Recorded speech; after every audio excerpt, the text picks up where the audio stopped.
Hello everybody and welcome back to World of Warships Legends. My name is Spartan Elite 43 and tonight we are taking our very first look at the new Tier 7 British light cruiser, the Plymouth. So, with that being said, let's take a look at our commander. It is Miss Santa, but it's not really. It's actually Bruce Fraser, a stock commander. If you guys want to pick him up, he's free to play, obviously. So, ignore the guys if you don't know what I'm talking about. Guys, you press the right stick button on Xbox, and you can select here. Obviously, this is Bruce Fraser. But we're using the Miss Santa guys because, I don't know, I have it, so might as well use it. Anyway, we're using Beyond Range, we're using Home Run for torpedo range, we're using Punch Through, and we are using Fixated. This ship, like all British light cruisers, they only have armor piercing, so you don't need igniter, obviously.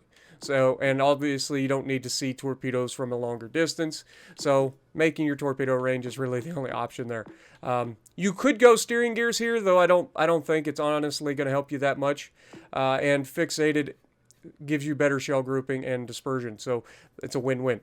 Now we are running Nikolai von Essen and Isiroko Yamamoto as our inspirations. You want to buff the AP as much as possible on this ship, and any British light cruiser, so keep that in mind. But Nikolai von Essen also increases the minimal ricochet angle of your ship shells, meaning you pin at different angles. Now, I'm going to show you guys the only two matches that I've played in this ship so far, and I'll let you guys decide whether or not that this ship is a solid fit for you. You guys know I'm not a cruiser main, I'm a battleship main, and what I've already been able to accomplish in this thing is pretty hilarious. So let me know what you guys think down in the comments below, but let's get right into our loadout. We are running Aiming Systems Mod 1. We are running Steering Gears Mod 2. We're running Concealment System Mod, and we are running Main Battery Mod 3.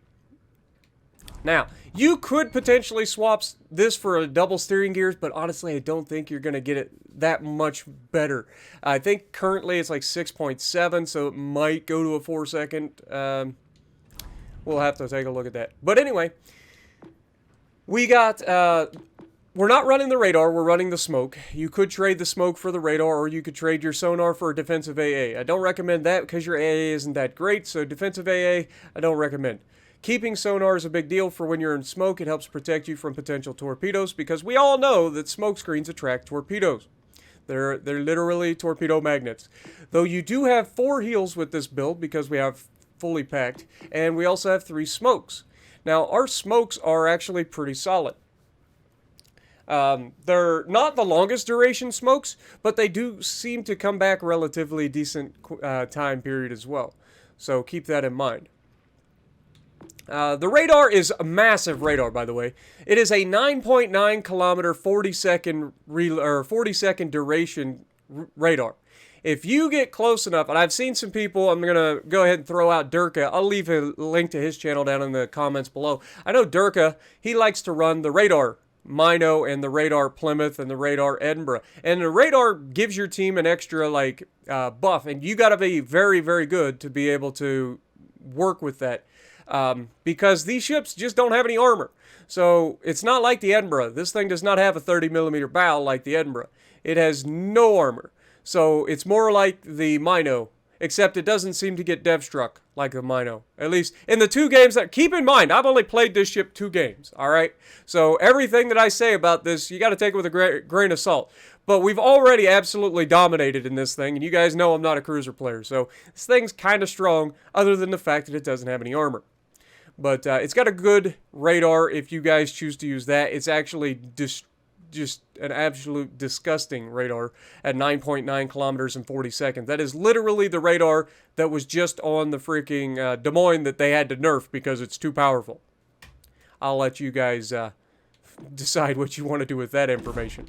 But we are running the Alpha Testa flag. Again, this doesn't do anything. It's purely cosmetic. And we're running the camo that comes with the ship. Right now, I got to mention that the ship is for sale in the port, or in the thingamajig.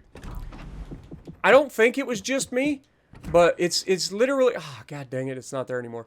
It was for sale for like 20,300, I think, doubloons, which is actually not a bad deal for a Tier 7 premium. Remember, Tier 7 now gets the same premium bonus that Tier 6s used to have. So you're going to earn a lot more money, which is a good thing, right? It's always a good thing when you're earning more money. But anyway, if we get back into it, we've already talked about that. Let's go over the stats. For hit points, you got 41,000 hit points, and you have a 21% torpedo damage reduction, which is almost as good as an Iowa-class battleship, which, it kind of, I don't understand how they get that for cruisers. Like, I honestly don't understand that. Like, an Iowa-class battleship is so much larger than this cruiser, and yet, it's got only 4% better torpedo protection.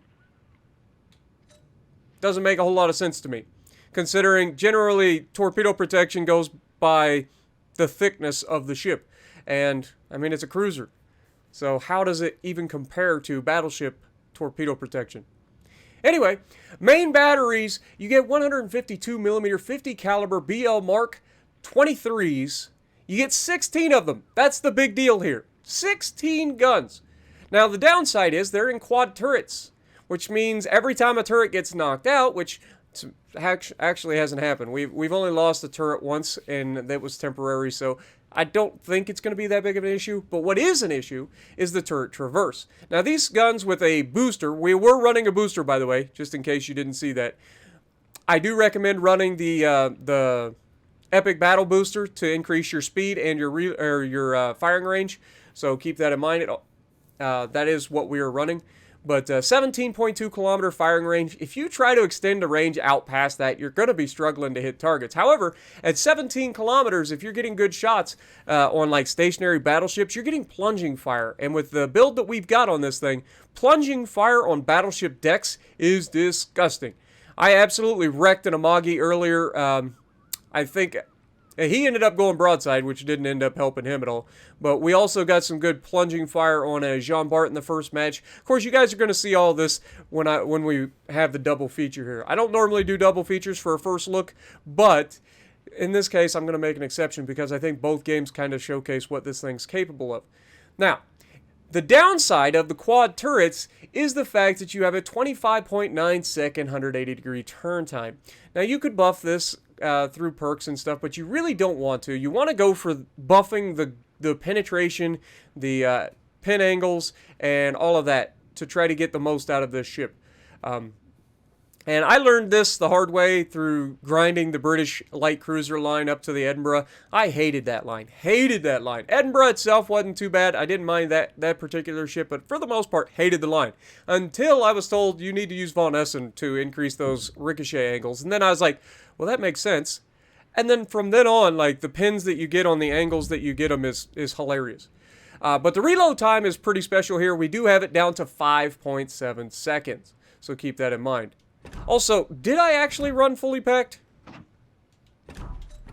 Yes, I did. Okay, just double checking. But anyway, stats, back to it. Torpedoes, you got very nice torpedoes. You get 2 quad launchers, one on either side of the ship.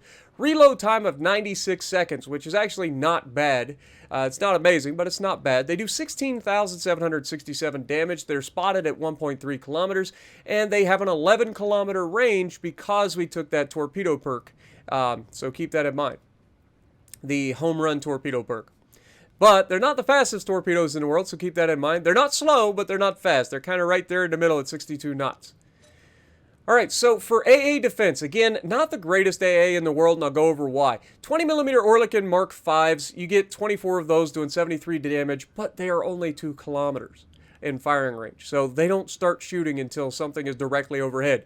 Can I explain why that's a bad thing? I don't think I need to. 40mm Bofors Mark 7s, you get 8 of those in single turrets that do 70 damage per second and reach out to 3.5 kilometers, which is not preferable because, again, that's pretty short range for AA. And then you get the 40mm 39 caliber QF Mark 7s. You get 24 of those doing 77 damage per second, but again, only reaching out to 2.5 kilometers, which is not preferable. Then you have the dual-purpose secondaries. You get the 102mm 45 caliber QF Mark 19s that you are going to be shooting. 56 damage per second, sorry, and 5 kilometer range, which is more normal, but it's only 56 damage at 5 kilometers, so keep that in mind. Now, I did forget to go over the AP shells on this thing. For the AP shells, you're firing 3,410 maximum damage on a Citadel, which isn't great, but when you're shooting 16 of them, it adds up pretty quickly if you're Citadeling things. These absolutely ruin destroyers, obviously. British AP always has, but British AP from these light cruisers and getting 16 rounds, like, I believe I end up getting a 2-shot kill, Death Strike, on a black. So, like, it's no joke. Like, you do not want to go broadside to one of these things at close range because you are dead in a destroyer. It doesn't matter, and you will die in 2 salvos or less. Secondary armament, like I said, I forgot to read these out, so I apologize. That's why I'm backtracking. You get 12 102mm 45 QF Mark 19s. Sorry. And they reach out to 5.2 kilometers, which is actually not bad, and they reload in 3 seconds, which is pretty nice. But they're only 102 millimeters, so they're not really that effective. Though they do fire HE, which is kind of funny. We're going to showcase that, believe it or not, in this coming video as well. So keep an eye out for that. But the HE does a maximum damage of 1,500 with a 6% chance to set fires. So this is what drives me crazy. This has the exact same stats for HE shell from a 102mm gun as the American 5-inch gun, the 127mm 38 caliber guns that we find on pretty much every American ship ever built for World War II and up. I don't understand that. I don't understand how it's... I get that it's faster reloading, but how does it have the exact same... It has 1,500 maximum HE shell damage, which I believe is the exact same as the American, 127 mil, and it gets a 6% chance to set fire, which I think is higher than the American's HE shell. So, interesting. Let me know what you guys think about that in the comments below. But anyway, back to the maneuverability. Maximum speed of 33.3 knots is kind of meh. It's actually less than 32 knots if you're not running the speed flag that we're running. The Epic Battle Booster gives us a little bit extra speed. So it's actually below 32 knots, which is pretty crap for a light cruiser. So keep that in mind. Turning circle's not amazing at 680 meters. It's only slightly better than an Alabama class or a Massachusetts class battleship. I say it's actually a South Dakota class battleship, which is Alabama, Massachusetts. But rudder shift time is 8.1 seconds with this build. Again, you could go double rudder, and I think that would pull it down to like 5.5, something like that. So you could go that route, but I don't think you want to. I think you want to keep trying to buff the things that this thing is good at to make it really good, and then deal with the fact that some of the things that you're going to have to put up with are just not preferable. So if I can do it, anybody can. I'm not a great, I'm an okay player, but I'm not amazing. I've talked about this many times. Detectability by sea is 10.3 kilometers with this build. You could build for a stealth radar for this thing, 100%. Like, you could definitely get this to be a stealth radar ship if you want. Like I said, Durka, I know he does that. So, like I said, I'll leave a link down in the description for him. Go check him out. Give him a little bit of love from the Spartan Army. Detectability by air is 6.5 kilometers. Guaranteed is 2. Detectability while firing in smoke, 5.7 kilometers, which is not bad. Not bad at all. However, we are going to showcase that, we're going to take advantage of not only us getting spotted in smoke, but also getting somebody else spotted in smoke. So hopefully you guys are ready for that. Now, let's take a look at the armor. And this is where you've got to worry a little bit. You don't have any armor, okay? You've got a 16mm bow, which is not ideal. Let me do some math real quick. I'll crunch the numbers.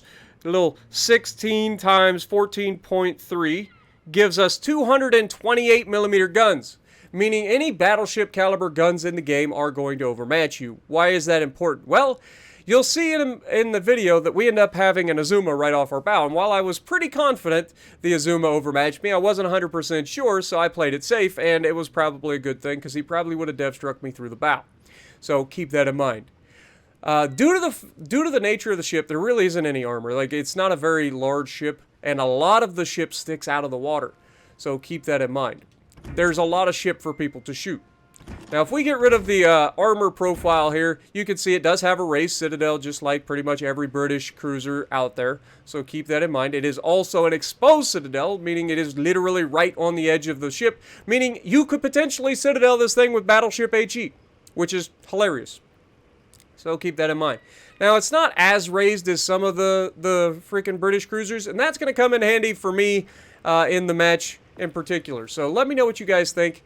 Let's get to the overview. Sequential torpedoes, that's the British specialty. You get to fire the torps one by one if you want to. Guns aplenty. A high number of guns allows for a lot of damage from a single salvo. It literally has more guns than any cruiser in the game. 16 of them.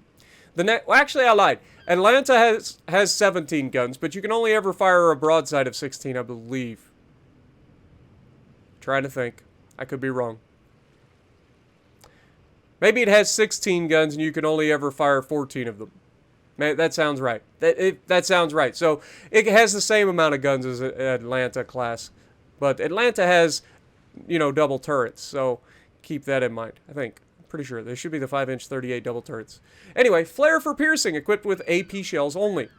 Plymouth, the initial design variant of the third series of town-class cruisers with unique armament comprising 16 152mm guns and quadruple turrets. She was designed in 1936. Does not say she was built, so I'm going to assume she wasn't.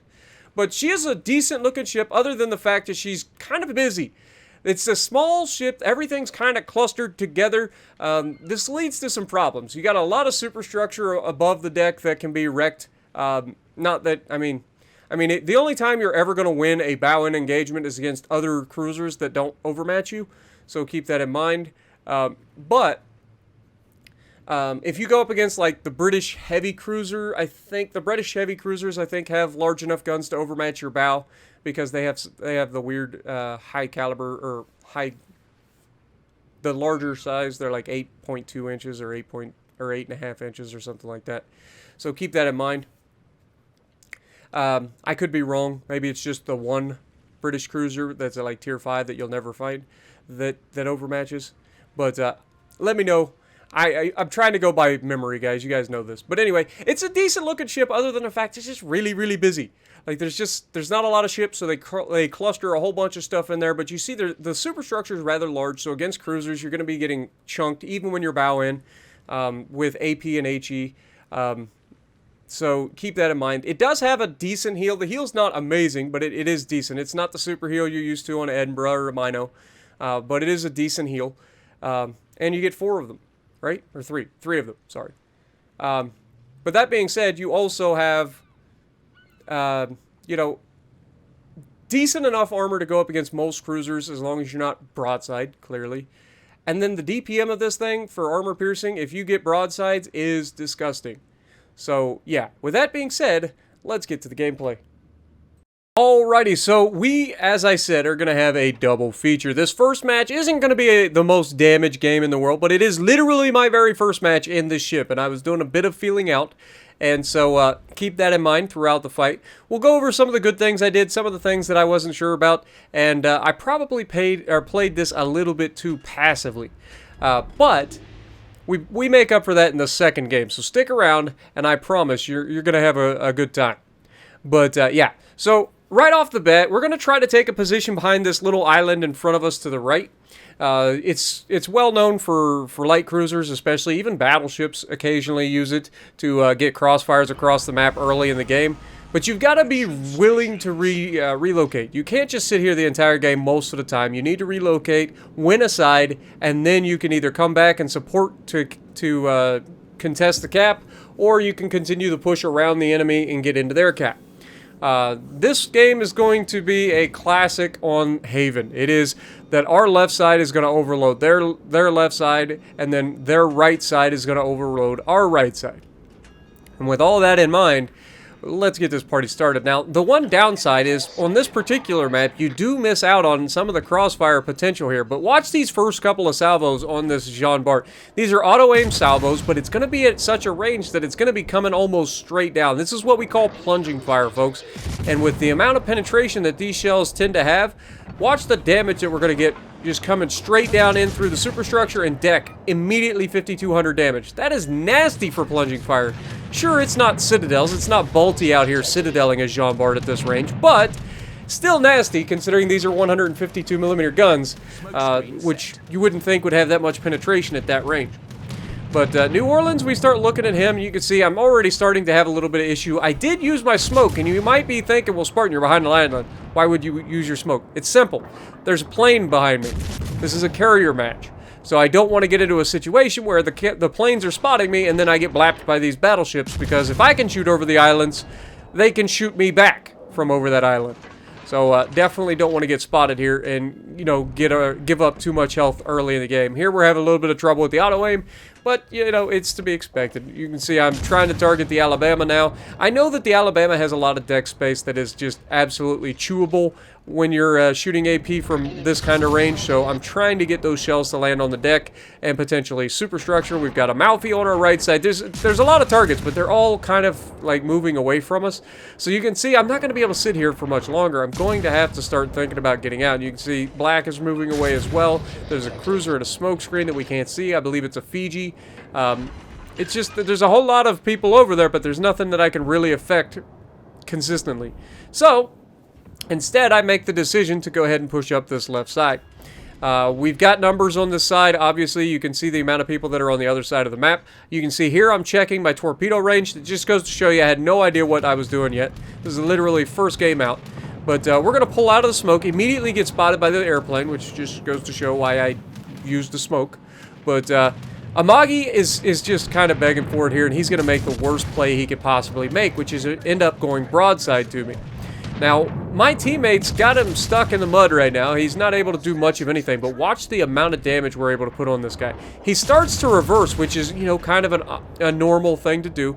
But rather than reversing away from us, he reverses to try to go around the island, and that's going to open up the angle. And as soon as he does that, these shells are unforgiving. As soon as they start to pin, you've got so many shells in the air that, like, as soon as they start to pin, you're already in trouble. Like, once you've already got to a point where you're being pinned, you've got, like, 2 or 3 salvos in the air at any given time. That's going to be 5 to 10K per salvo. Usually 5 to 7K from what I've seen. But you can see 8 pins out of that salvo. The next salvo's about to drop, and we kill him with another 7 pins. That's what I'm talking about. That plunging fire plus the fact that he opens that angle up a little bit. Once you screw up, just like the Mino, you don't have a lot of opportunity. Once you make that mistake, you're going to pay dearly. Because there's so many shells in the air. By the time you correct your issue, like, you've already taken huge chunks of damage.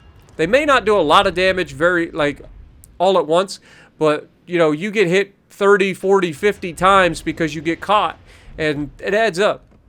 It really does. Now here we're going to try to get some shots on the Alabama, completely blind, over the top of the mountain, showcasing that this thing does have decent shell arc as well. It's not amazing, as you're going to showcase. This next island is going to, or this next ridge is going to start blocking our shots. We're going to still take it, even though the game says we can't. But you can see that they're going to hit the island right there. You see the explosions. So unfortunately, we don't have an option. Now look at the map. This is something a lot of people don't do. Pay attention to the mini-map. You can tell that our team is retreating on the right side. They are getting pushed back. They have overwhelming numbers against them. Our team is going to win this side. We've got a cruiser heading out for their carrier, so that should be an easy kill for that cruiser. And we have a battleship pushing into their cap. Now that's a bit of a stretch, because now he's overextending. And so I'm going to try to put myself in a position to defend the battleship, but also potentially help the guys on the right. And the way to do that is to move into the center of the map. Now, we do have some smokes, so we're going to take advantage of those smokes. We have 2 smokes left. We're going to try to use those to our best of our ability, but we're also going to use island cover. And I cannot stress to you guys enough, if you're new to light cruisers especially, heavy cruisers can get away with a little bit more, even though they tend to get citadeled quicker than light cruisers, but heavy cruisers can generally take a bit of a beating.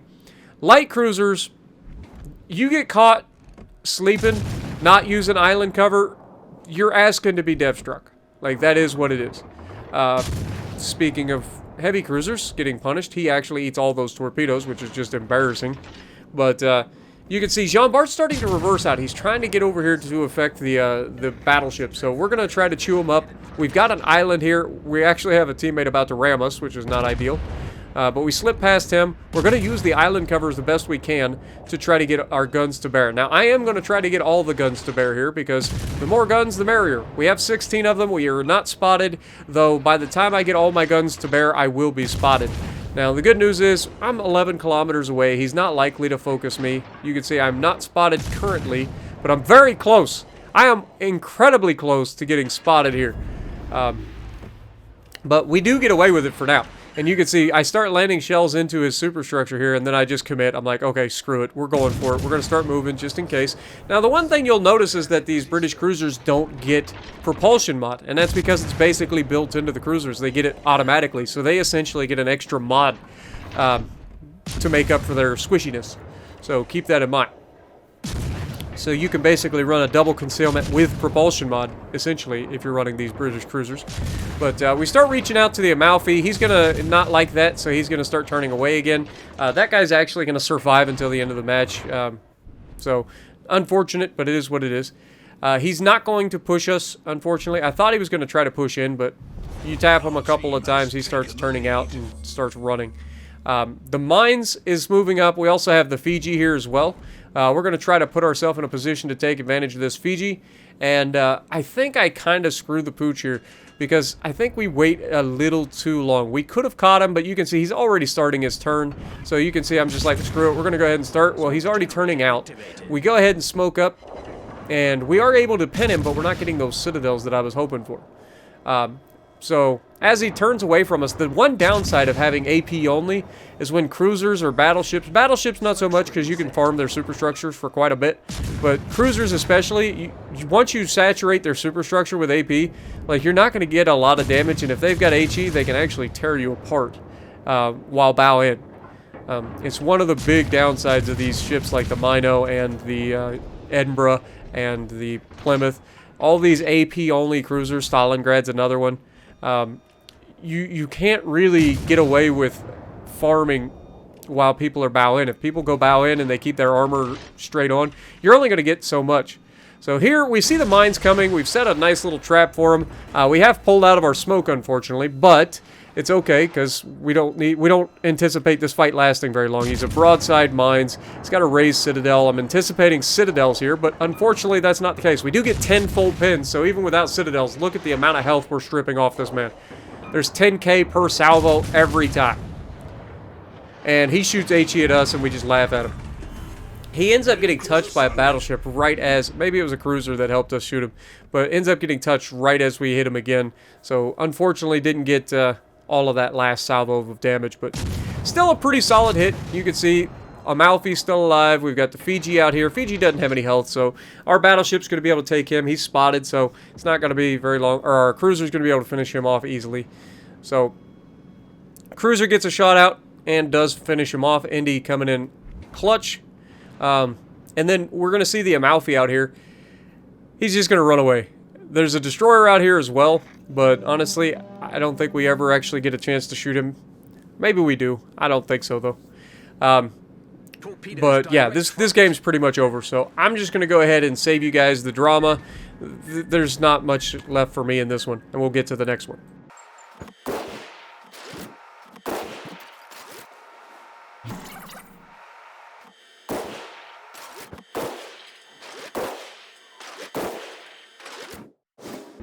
Alright, so in the end, we had a decent result for our first game. It's better than average. 86,000 damage, 200 hits, top of the leaderboard, 2,000 base XP, and 2 kills. Not a bad result. But this time, we're going to be on Two Brothers, and we're going to showcase, once I've gotten my feels on a ship a little bit, I kind of want to play it a little bit more aggressively, more to my personal play style. You're going to get to see a little bit more, damage in this one. This one's going to be a solid game all the way around, and we actually could have had a potential even better game, but we do get one potential kill yoinked away from us. I mean, I say yoinked. He took all the man's health, but we could have taken all the man's health as well, and I'll showcase that shortly. But until that happens, we're going to showcase us doing what we do. Now, we're going to push out to the right. I want to get to the island that's out on my right initially, and then eventually push up that side once we've cleared, the initial aggressors. And this one's going to showcase just how dangerous these ships are against destroyers. Now, I don't have the radar, so I rely on the destroyer to screw up in order for me to get the huge kill and get them off the board. Now, everything that could be wrong here. Now, don't get me wrong, this is a pretty favorable matchup. There's a lot of cruisers here. It's easy damage if they go broadside, which we will showcase in this one as well. But we're also going to showcase just how nasty this thing can be against a battleship when a battleship messes up, especially up close and personal. So we're going to head out to the island. We're going to try to put ourselves in a position where we can potentially get some crossfires. We're going to rely on our teammates to do a little bit of spotting, except the problem is the one guy that decides that he needs to do the spotting is a freaking New Orleans. And I hate to tell you, but it doesn't work out in his favor. Who could have seen that coming? Now here, we throw out some torpedoes because I'm anticipating a potential torpedo boat coming over here, a little destroyer coming into the cap. So I want to make sure that we're able to deny a little bit of the area. You never know.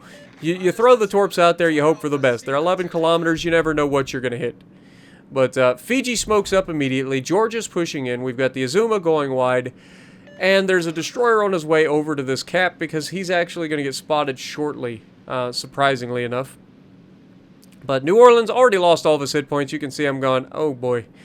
We haven't even got into our position to start firing yet, and we've already lost our New Orleans. You hate to see it. Fiji actually takes him down, which is just downright disrespectful.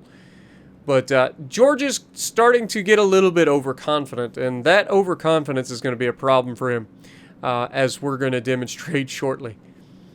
Now, we do know that there's a destroyer pushing over towards us. He'll be spotted any time. You can see he's already in the cap.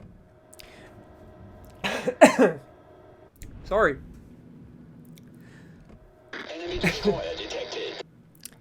Had a little bit of spit go down the wrong hole. Anyway, you got the Georgia pushing into the cap. You got the destroyer over there.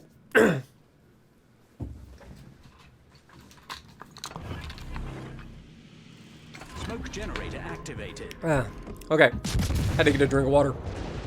But we saw that it was the black, so we know it's a radar, so we got to be careful here. If we get caught in our smoke screen within radar range of that destroyer, he radars us, that destroyer, or that Georgia just nukes us. But now that we've got the Georgia's attention, look at the damage that we're getting off of him. Again, we're going to take so much damage off of him so quickly that he decides that I'm the bigger threat, so he's going to bow tank me. Meanwhile, my battleship is turning to run away. And my destroyer is kind of hanging back. Of course, he knows there's a destroyer here. He knows it's the black. It was spotted for a moment, so he doesn't want to run into a radar. I don't blame him a bit. Now, we do actually take a hit here. We got very lucky that it wasn't worse than it was. That was a nice little blind fire. But, again, this guy's not going to have much of a choice. He is going to have to do something. We are stripping away his health little by little into a superstructure. He tries to bow tank. Look at the damage we're getting on the superstructure. Multiple penetrations every single salvo. He dodges the torpedoes well enough from the destroyer. Takes a single Udachi torp. That's going to be a flood, but it doesn't matter. He's now overturned, and he's done. There's no coming back from this as a battleship. You're done. Look at the damage immediately just stripping his health.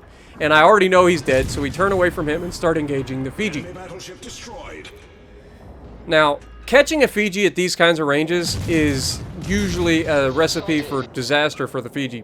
And you can see I'm staying in the smoke. He's getting spotted by our destroyer, so that's huge. And we're able to strip so much of his health away. He starts blindly firing into the smoke because he knows better. He's like, I can't just sit here and take this. I got to try to scare this guy out of his smoke screen. Now, my smoke screen's about to run out. Our Udachi's actually in danger here. We've got another cruiser that's in the cap. The Fiji is running away. Fiji is now officially completely out of play for the most part. Even if we do shoot, he's likely to dodge. We take a couple more shots here. We've got the Azuma back there as well. And then the last thing is a Suja. And then the black gets spotted at 7.9 kilometers. He has committed, and he is going to regret this. First salvo out, instantly 2/3 of his health is gone. Second salvo out, and that's a dev strike. That's how quickly a destroyer dies to this thing. Now, we know that these British light cruisers can nuke destroyers. Like, that's never been a question. We've known it's a thing. But 16 guns to do it, 2 salvos from full health to no health, oh my god. You get caught in a destroyer by this thing, you better get away quickly, because if not, you're going to get stripped. Now, Suja, we catch him going away here. His best bet would be to just turn and run and use HE to burn us down. He could AP us, But honestly, his HE is so nasty that I would just stick with the HE if I'm him. He's got the DPM to easily do it, and then we're going to just keep reaching out and trying to hit him. Now, obviously, I told you the heals in this thing are not super heals. They're not the Edinburgh heal, they're not the Mino, but then we find his Citadel, and you can see how much health gets stripped off by us, and then our teammate also must have Citadeled him there, because he lost a lot of hit points really quickly, and we're able to finish him off. Then, of course, we notice the Fiji coming. We're going to go ahead and get our guns ready. We're going to use the island as best we can, and it's actually going to come into, you know, actually be a problem here. I don't want to YOLO around the corner because he does have torps, so, and I know that there's an Azuma over there somewhere as well. So we're going to try to spot this guy. He gets into a smoke. He already lost a good chunk of his health. Our battleship behind me has actually managed to do some damage there. But once he goes into the smoke, he thinks he's safe, but I'm about to have sonar in 37 seconds.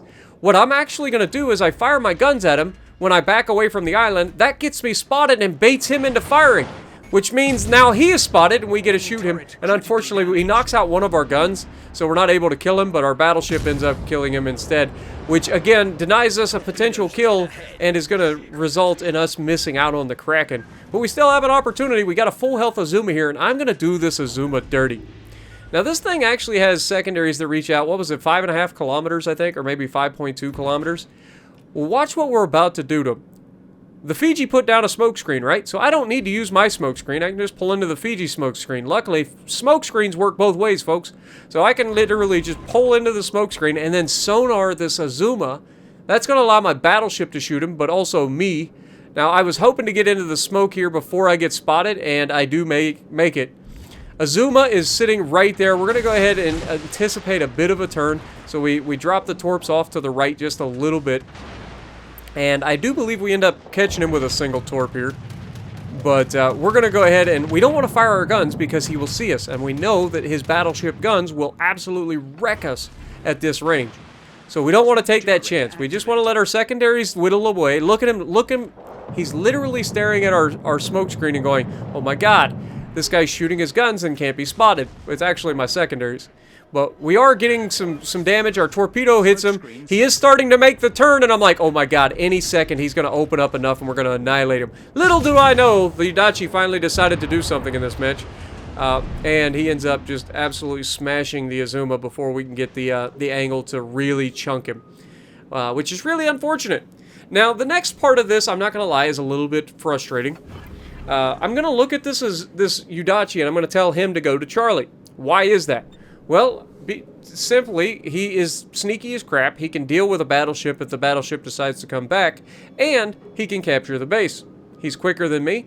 It just makes sense. And then I go back to defend our cap against a destroyer and a cruiser. Unfortunately, this is not what happens. We ping the cap multiple times, ping the guy multiple times, try to get the game to, or get the guy to get what I want him to do. He doesn't do it. So then I am forced to decide whether I want to capture that base or not and guarantee, you know, the victory. At this point, I can't rely on my teammates to win the B cap. If they win it, great.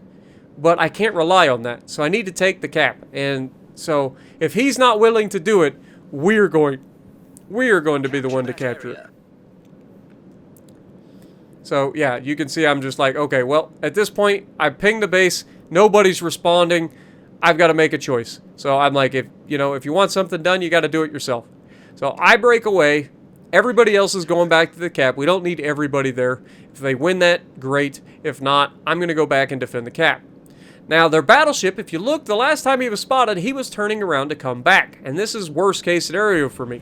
I do not want to get in a fight with a battleship up close and personal if I can avoid it, because it doesn't generally end in my favor. And this is where I check to see what that battleship is, and I realize it's an Iowa. So not only does it not usually end in my favor, it is almost guaranteed to end in a dev strike if I'm not careful here. And honestly, this does not go to plan. Honestly, it really doesn't. I was really hoping that this battleship player was an idiot. Turns out he was not. Because as we push forward, he's going to get us spotted initially. We're going to try to smoke up. And then I was hoping that he would fire his guns once he came around the corner after he loads the first shot. You'll see in a moment what I'm talking about. So we're going to push up. We're trying to get in the cap. We already know this. But we're about to be spotted by the enemy Iowa. Any moment.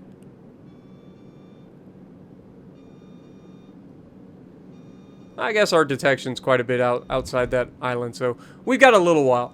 Now you can see I look back, there's a Wichita there. Obviously we got a Bismarck going back, but a Wichita's 27mm bow, so the Bismarck isn't the greatest freaking thing to counter the Wichita. The destroyer obviously is not the greatest thing to counter a Wichita either, because a Wichita will absolutely eat a Udachi for lunch. The battleship that's all the way in the back, however, could potentially help. I have no idea what he's doing. But he's at least staying alive and potentially able to shoot these guys, so there's that. And it's about this time that my side gets a little bit sticky. Anytime you want to show up, Iowa. Hello. Alright. Well, like I said, any moment now, the Iowa's going to pop around the corner. And there you have it. He spots us, we spot him. This is not ideal. He can definitely shoot over that island, so I'm smoking up, I'm turning out to try to guarantee, like, overpins. I slow down as well, and he shoots through the bow of my ship. I get very, very fortunate. I did everything that I needed to do to avoid getting depth struck. If he shoots straight through my bow, I'm probably dead. If he shoots the middle of my ship, like if I didn't slow down there to get him to shoot the bow, I'm probably dead. Now, I put these torpedoes out there thinking, okay, he's going to slow down, he's going to pie the corner. That ain't what he does. He goes full throttle right around this corner and ends up in a place that I was not expecting him. Which is not what you call ideal, and it's going to lead to a very sticky situation. I can't see him. I was hoping that this guy would pre-fire the smoke. You can see I'm like, please, please pre-fire the smoke. I can't afford to take the chance of firing my guns at this point, because if he did YOLO around the corner, he could be in smoke firing penalty for me. And if I fire my guns, I get lit up like a Christmas tree. He gets to shoot the broadside of my ship, and that's a wrap. So I decide to YOLO out of the smoke, get my freaking ship a-moving, and hopes to catch his guns off to the side. Unfortunately, I did not. He's got his guns exactly where they need to be, and I get very lucky not to be absolutely annihilated. He doesn't actually citadel me there. I have no idea how. But you can see, our first set of torps are not going to do crap. He's not an idiot. He's not staying broadside to me. I do shoot his superstructure, picking up the Confederate, the high cow. We're up to 123,000 damage done. And I'm going to start flipping my ship around.